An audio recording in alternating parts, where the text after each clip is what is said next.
ரொம்ப மனசுக்கு ரொம்ப கஷ்டமாக இருக்குது. அதாவது நம்ம என் கூட வந்து அவங்க வந்து பார்த்திங்கன்னா என்னோட மியூசிக்கில் ஒரு 4 சாங் பாடியிருக்காங்க. ரொம்ப பணிவாக இருப்பாங்க. நான் ரொம்ப பயப்படுவேன்.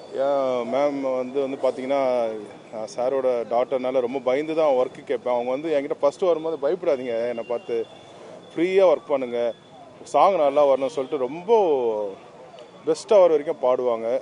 அதாவது அவங்க கூட கொஞ்ச நேரம் தான் நான் பழகியிருக்கேன். ரொம்ப நேச்சரே வந்து பார்த்திங்கன்னா ரொம்ப சாஃப்டான நேச்சர் அவங்களுக்கு. சத்தமாக கூட பேச மாட்டாங்க. அப்புறம் ரொம்ப ஃபங்க்ஷனில் பார்த்துருக்கேன். இன்றைக்கி ரொம்ப கஷ்டமாக இருக்குது. இந்த இதில் பார்க்குறதுக்கு மனசே தாங்கலை.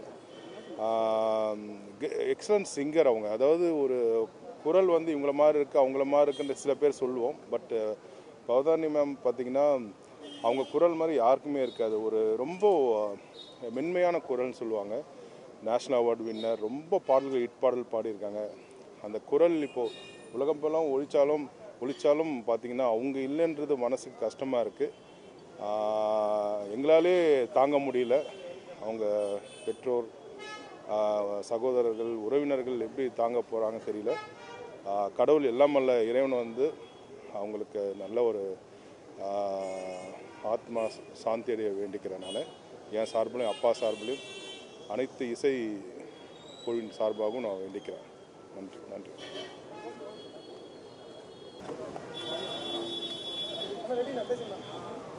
சாரி, நான் அதாவது மாதிரி ரொம்ப டிஸ்டர்ப்டாகவே இருக்குது.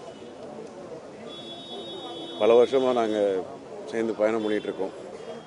என் படத்துக்கெலாம் பாடியிருக்காங்க. ஒரு குடும்பம் மாதிரி இருந்திருக்கோம். முதல்ல அவங்களோட அம்மா இழப்பு ஒரு பெரிய இழப்பாக இருந்துச்சு. இன்றைக்கி இப்படி ராஜா சாருக்கும் கார்த்திக் யுவனு எல்லாருக்குமே, குழந்தைங்களுக்கும் எல்லாருக்குமே கடவுள் சக்தியை கொடுக்கணும். ஆனால் இவ்வளோ வலியை வச்சுக்கிட்டு காட்டிக்காமல் இருந்திருக்காங்க. சமீபத்தில் சந்திக்கும் போது கூட எதுவுமே காட்டிக்கல, சிரித்து தான் பேசியிருக்காங்க. அதாவது ரொம்ப பணிவாக எளிமையாக இருக்கக்கூடியவங்க. இது வரைக்கும் அவங்க கத்தியோ சத்தம் போட்டு பேசி கூட நான் பார்த்ததோ கேட்டதோ இல்லை. என்ன சொல்கிறதுன்னு தெரியல, ஒரு மாதிரி ஆடி போயிருக்கேன்.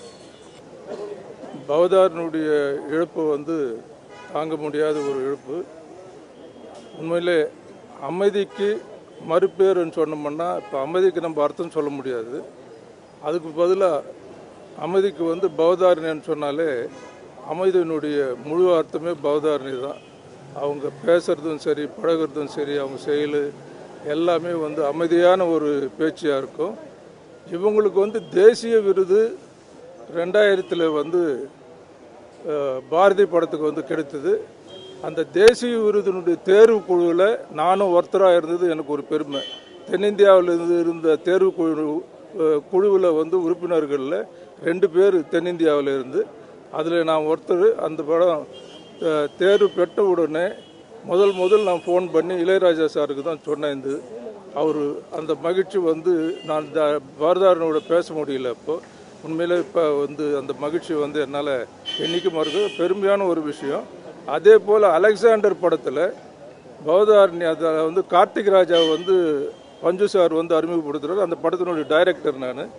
அந்த படத்துலேயும் வந்து பவதாரணி பாட்டு அருமையான ஒரு பாட்டு அதில் ஒரு பாடியிருப்பாங்க. அது ரொம்ப பாப்புலரான ஒரு பாட்டு அது.